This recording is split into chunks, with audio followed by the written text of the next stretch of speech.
Well, I have the very big honor of having, I think, really typical tech girls with me today, because all of these ladies that will join me in this panel, I have known more than 10 years now. And I am sure we're going to have a wonderful discussion and hopefully answer some of the questions that also you have with you regarding AI and education. So let me introduce the other panelists. So we'll start with Edita Sarva. Edita is wearing many hats. She's a super energetic science teacher. She's also representing State Education Development Agency and is part of the Riga Tech Girls team as well. So next one, representing the ministry, Elina Lidere.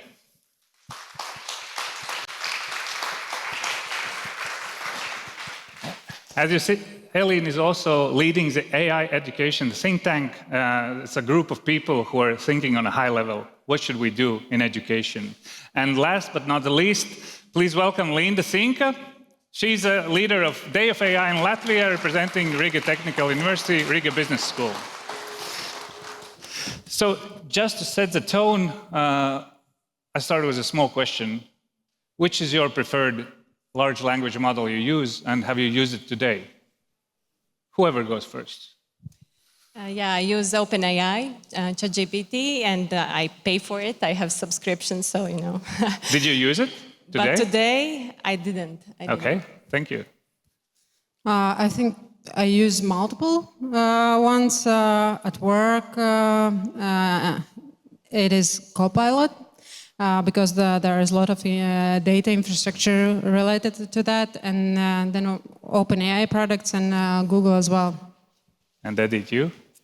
Well, I would say ChatGPT for some activities, and then Gemini Notebook for others, and also Copilot. I sometimes like it for pictures, so a mix of it, and I have used it. I just used it, actually, like a few minutes ago. Perfect.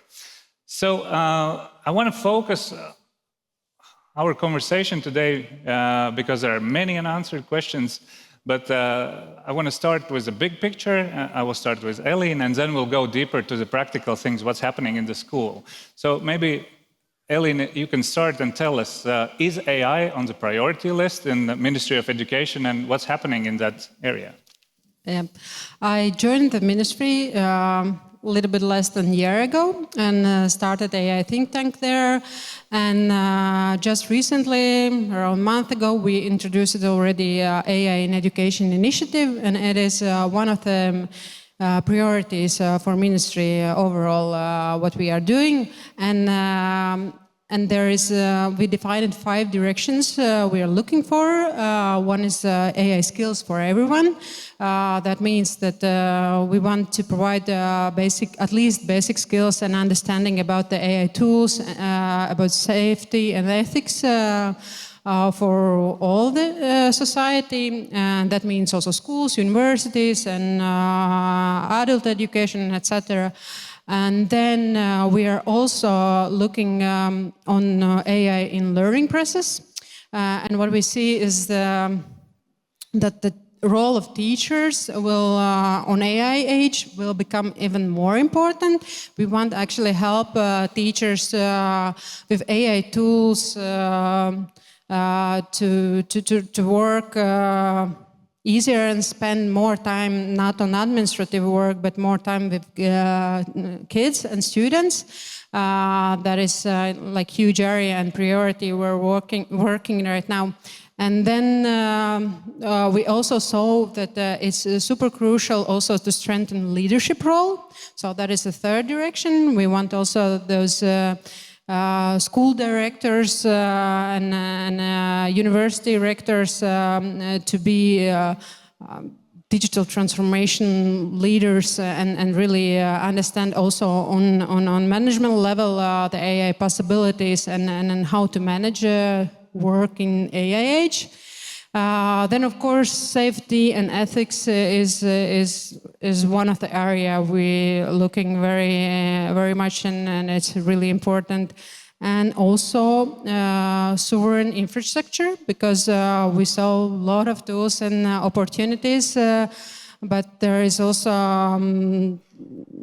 not all the tools are working very good in Latvian language. That's first thing. Not all the tools know about history and culture of Latvia, so good as we would expect it to be. And overall, we want also all the data to be more on our control as well. And those are like 5 directions we defined for AI initiative overall in education. But then we also launched the first program, AI in schools, and till June 19 there is still possibility to apply. Education institutions can apply for AI leadership schools. And that will be also a huge program. Also, Edita is leading, working on AI skills as for teachers and AI tools and framework and systematic changes on national level as well. So many aspects to cover. Let's try to focus this time on the teachers, which are. I have been a school principal as well for some time in my life, and I know how special teachers are. So maybe, Edita, you can put on your teacher's hat and tell us, is AI on the teachers' priority list, and what are your colleagues thinking about this topic? We really can't say it is not on the list. Even if some teachers have not acknowledged it yet, their students probably use some sort of AI for learning, either doing homeworks or learning the things that they want to learn on their own. So really, either we want it or not, it is very much on teacher list of priorities and also on school list of priorities. And there are a lot of opportunities to learn about using AI in education, both about certain AI tools, but also about why and how we use these tools to really support our students so that they can learn.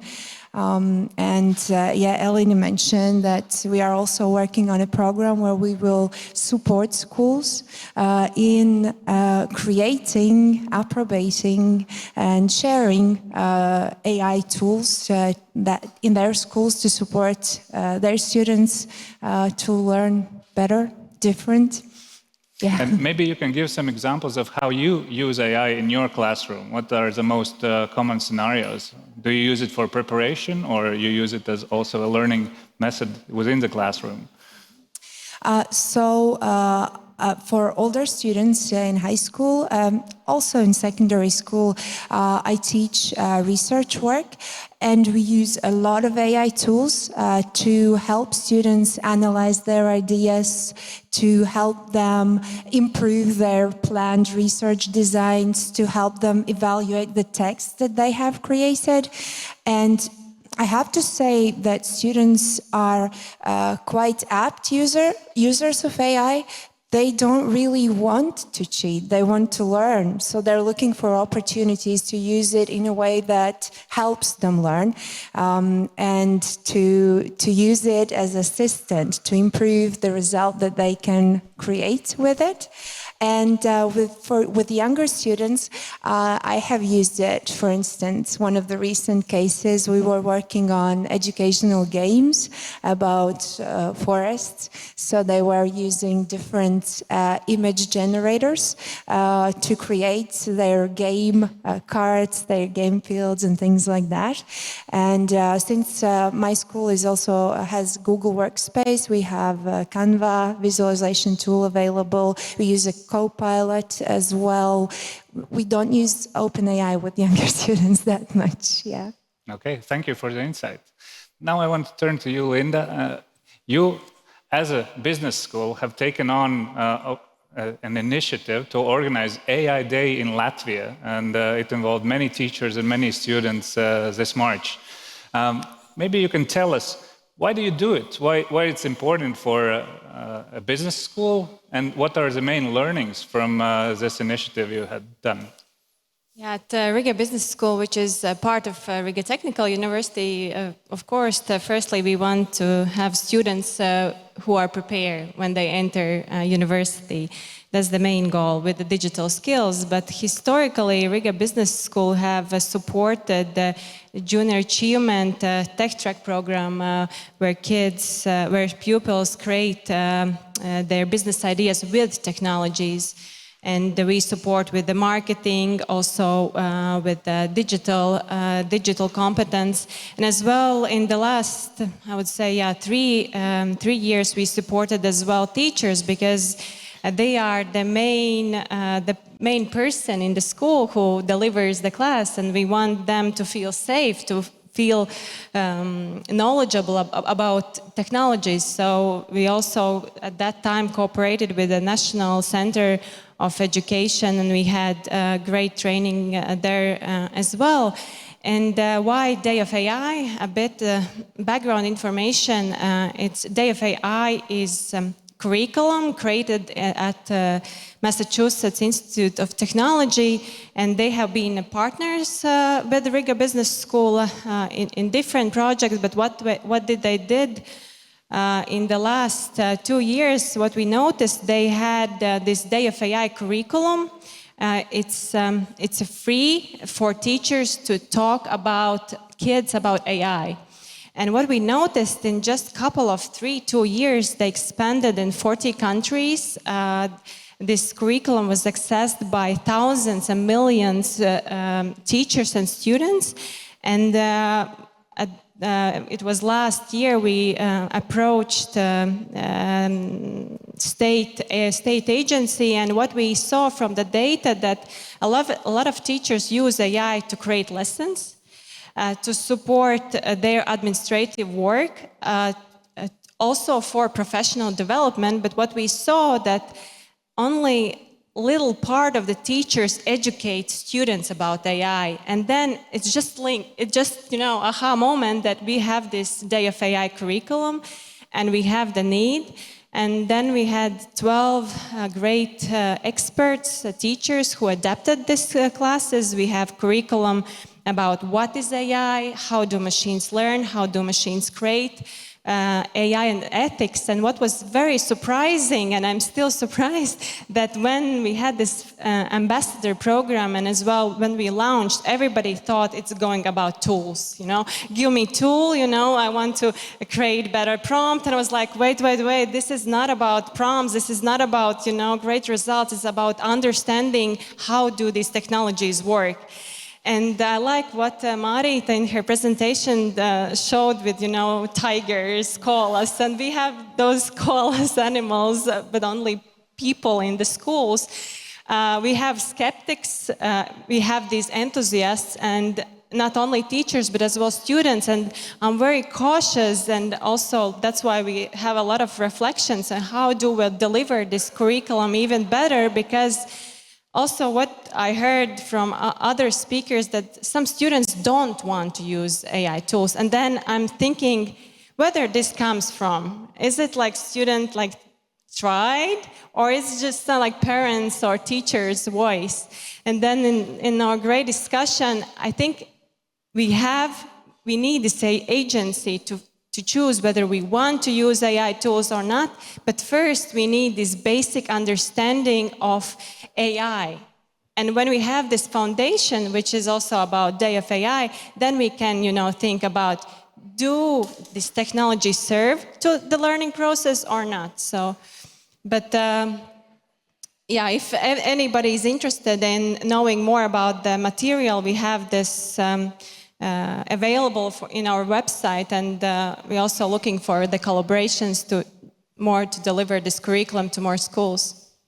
Yeah, I wanted to add that actually one of the reasons we prioritize the AI in education is also that it's for effectiveness as well, but also that actually kids and students already are using a lot, and no one is actually talking so much with them. The teachers usually like just to forbid to use AI, and yes, and we just leave our kids to use as I see the option. And as I heard, there was saying that the biggest problem with AI is that not the AI opportunities, but actually that kids are trust those AI and really don't understand so much about how it actually works. Thank you. And what is the feedback from the teachers after this program? Because I have looked also through the lessons you offered, which the teachers shared with their students. What is the feedback you got back after teachers were presenting those lessons in their classes? We had multiple stages. We have these enthusiastic 24 ambassador. They just loved everything what we showed. You know, they were sharing information. Then we have those ambassadors trained 700 teachers, and then we received positive feedback as well. But also we saw, okay, I don't feel confident enough with this information to talk with students about that. They just want more practice. I understand teachers who says not yet, they really want to practice themselves before going to the classroom, and it just makes sense. And then we had this online class, and for this online class we took this What is AI first lesson, and we received a lot of feedback. And interestingly, that I just be honest, some of the teachers will say, this was, too boring. We need more interactive games. We need more show-off and more tools. And then some of the teachers said, finally, I understood how AI works. And AI is not about chatbots. AI is used in recommendations on YouTube, on Spotify. It's not, only chatbot and not like AI didn't arrive with OpenAI and other large language models. So I would say the feedback is very diverse, but as we also talked in a team, it's not about, just switching this online class and just following the main idea that we bring this curriculum to everyday class. And those teachers who tried these lessons, they said that students were very interested in topic and they want more. And maybe some information also, what was interesting for me about what do students want. First, what was surprising for me, they want to hear how AI is affecting climate, how AI is affecting our brain, how AI is affecting my future job. And I think this shows that, okay, we think that we need to deliver, but we also need to listen to our students, to our pupils, what do they want? And I think in terms on technology, and I like what Guna from Foundation Augt is saying, that we are in the same boat. And I think for us as policy makers, for those who are university, we really have to, just to sit down with the end user and talk, like how do we make this true, that the technology again serves the learning, not, that yesterday there was a report from World Economic Forum about what are the risks. And also for me, I was thinking, like, can I write essay by myself, Can I really? 4 years ago, when I applied for a master's program, I had this GRE test, and it was very fast. I had to write. And then a lot of people, also me, are scared of this cognitive atrophy, misinformation about also what Marita told about this trust in academic credentials. Also, what we see from the Harvard Business Review and other resources, that pupils and students and adults are forming a relationship with their chatbots, and how does it affect, when we have to present and talk and make a business? Can we really understand how people, communicate? So these are the questions that needs to be on the table. Thank you. I feel you have so much to share, and anyone who is interested, you can afterwards approach Linda. I understand there are many materials, many opportunities that teachers can use to learn, but only some of them use those opportunities. Edith, what do you see are the biggest, let's say, obstacles for a teacher to start learning AI and use it in their everyday life or in their classroom? And should they do it? I think one of the main factors that influence this is the speed at which AI develops. And there are a lot of priorities that we have in school. AI is one of those things. And at some point, you just have to choose which priority is yours and which one you're going to go into and then really be able to apply in your practice. And then when it comes to AI, it just feels like an endless marathon because the things that you learn today might not be the things that are in place tomorrow. The tools change. The things that the tools can do change really, really quickly. And I think this is one of the factors that's intimidating, and therefore teachers choose, to work on different priorities. But also I'd like to say that, a lot of teachers do learn about AI tools, and they do learn through different offerings, both using the tools, also from experiences shared by others. They also learn a lot from their students, because students are the ones that talk about these things with their educators as well. As Linda mentioned, they're actually really interested in how this affects them, how this affects their work. And I feel like more and more teachers are starting to use these tools in their everyday work. Me as well. I'm just exploring and finding new and new ways how I can apply it to create materials, to use it for summaries, evaluations sometimes, different things. And in my opinion, we're at the beginning of the road here. We're just starting to understand the formats and the ways we can use these tools to enrich our learning experiences. And at this point, I feel like in a lot of cases, we're trying to replicate the experiences that we've had with using AI tools, but more and more new, very unique ways of learning, of understanding, of applying these tools in education keep appearing that might change the way we learn in a much bigger scale in the future.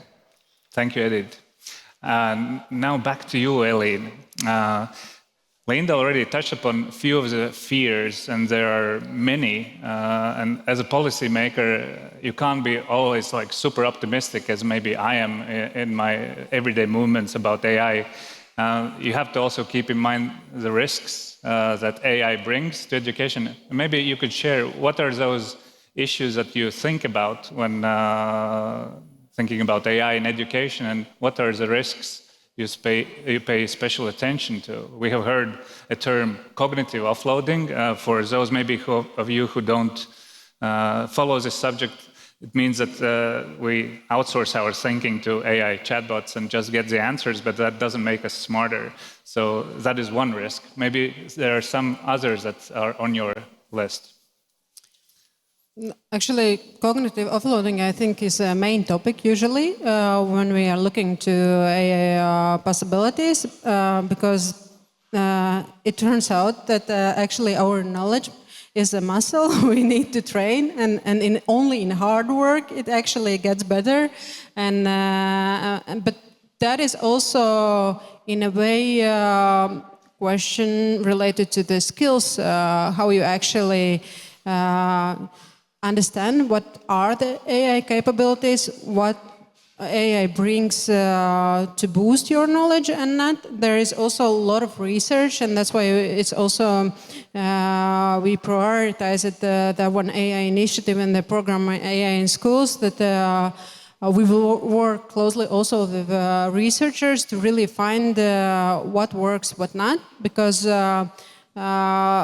even sometimes at the first, it looks that it really boosts the students' knowledge. Then in longer term, it turns out that it's actually just was first results, and you very fast already forgot it. So these are there are a lot of related questions on learning process. Also, even there is nowadays processes in AI age. There is a lot of discussions also about the change management, that you actually need to look how in AI age, you actually need to transform the learning process, so it actually boosts the knowledge, not only AI usage, because we need to train our students, not only tools. And yeah, of course, also it is about accessibility of the tools. That is also a question, but on the other hand, it's also related to the skills because there are plenty of options also free, and it's almost for everyone available on mobile phones. And for Latvia is not so huge challenge because actually here we are very lucky with digital infrastructure and all the mobile technologies and etc. Yes, there is a lot of research work anyway on AI, and that's why we first of all are focusing more on teachers and basic knowledge to educate students and pupils about that they understood also the risk of using AI and cognitive offloading. And one other thing is about the knowledge gap, that we know that, and we see from the research, it makes smart people smarter.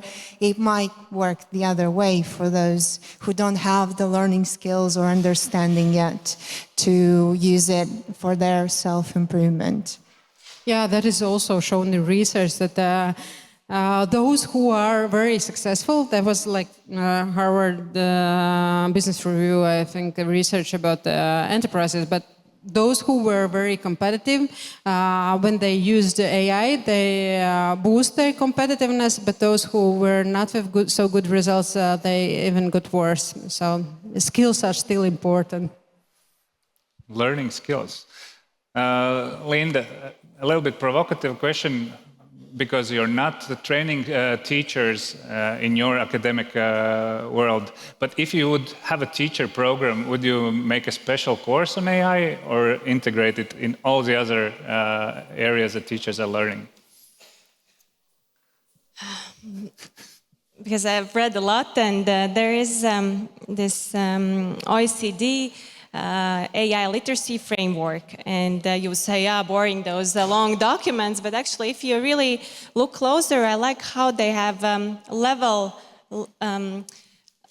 I would say, AI literacy. First, you need to understand what is AI, what it is not, how can you access information, use it, then once you understand like the foundations, then you move forward when you see AI tools as problem-solving support, Help me with, drafting the essay, be a critic, criticize it, help me to learn this and this topic based on this material.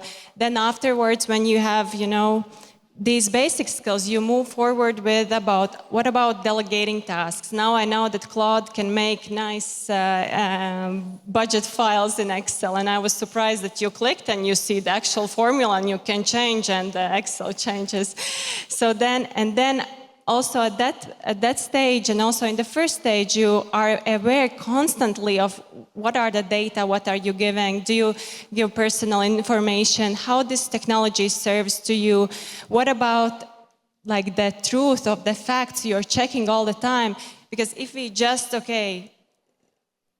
have this teacher training, and if we just teach tools, it's like we kind of switch off this all the ethical, responsible use. We're really focusing, I need to be efficient, I need to, deliver this presentation. And then I think we can really miss important parts of also like giving, credible information. So I would approach from that side, but I think it's also not that easy that we can say, every teacher needs to use AI.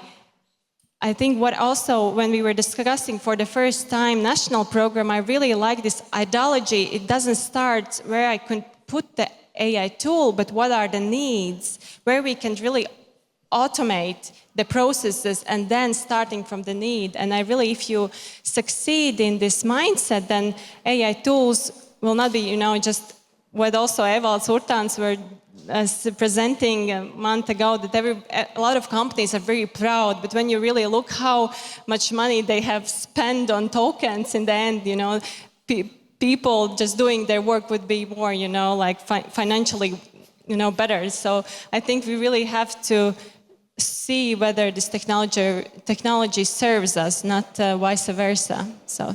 Thank you. I know that me and Edith, we have had a discussion. What is the age when you should introduce kids to AI tools and allow them to use them in the study process? Maybe you all can share. What's your view? What should be the age when we start maybe telling about? No, we tell about AI already since early ages. When should we allow to use them in the study process? I have a story here. We have very active teacher from Ventspils, and she's ambassador, and she trained all the schools to use Day of AI in Ventspils. And then when she was presenting Day of AI, they were kindergarten teachers, and we want also introduce Day of AI to students. And I was listening to this presentation. I felt something is wrong, but when I check the materials, it's not about showing, ChatGPT, but showing what are the technologies around, where AI, is in the technologies. It's not about the tools. And I think we have to introduce tools only, I would say when they're 12 years old, they need to learn those social skills first, instead of, just in one junior achievement conference, teacher shared that one girl was asking ChatGPT without, parents' support, like, which dress should I wear tomorrow? And she was first grader, and so I was like, But actually, there is an age limit on AI tools as well, provided by the tool providers.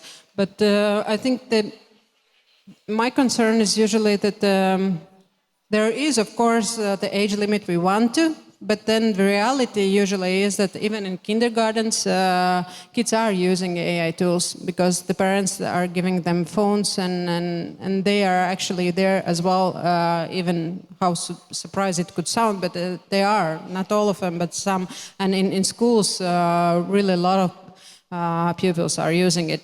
That's why some basic understanding and need to be educated at least in all the levels as well. So I talked to a teacher from Finland, and she works in preschool, and they had a program in their preschool where they are teaching their kids to discern pictures that are created by AI and pictures that are created like real photography or drawings. And I think this is important because kids, they live in a reality where AI is every day around them. So it is crucial for them to understand that not everything they see or hear in the digital environment is real. We have deep fakes, we have different sorts of things that can be dangerous if they're not informed on it. And then I had my own experience where I was working with second graders, and we were working with computers. We were working on a presentation for creating a environmental trail in our school territory, and I gave them computers to work in a Google presentation. He just opened ChatGPT, and he asked, instead of searching for the content, he just asked ChatGPT, I need to find this information on this plant. Can you please tell me this and that, and an interesting fact in the end. And, the slide was generated for him, and I was like, all right. I mean, I can say, no, you're not using this. But the reality is that they are using it.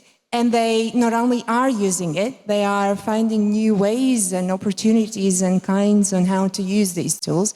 So I mentioned we have Google Workspace, so we have Google accounts for students, and some of the content is available for them. In a supervised format, I use it with all of my kids. Of course, I use it a lot less for younger kids, and also discerning which sort of functionality might be more useful for them and which functionalities maybe not yet beneficial for my students. So really, I feel that, we cannot hide from it. It's out there. Our kids are facing it every day. So while keeping in mind the opportunities and the possible risks, in a supervised format, we should plan and we should give these tools to our students in a safe environment with directions that might help them to use them every day. Thank you, Edith. I see that our time is up, and I think we can put a ... here.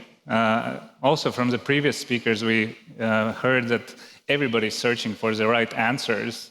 And I thank you for sharing your experience and invite everyone, not demand the right answer from the ministry or other people involved in this process, but really hear each other out, help and support. We're in this journey together. So thank you everyone for joining this panel, and good luck with AI.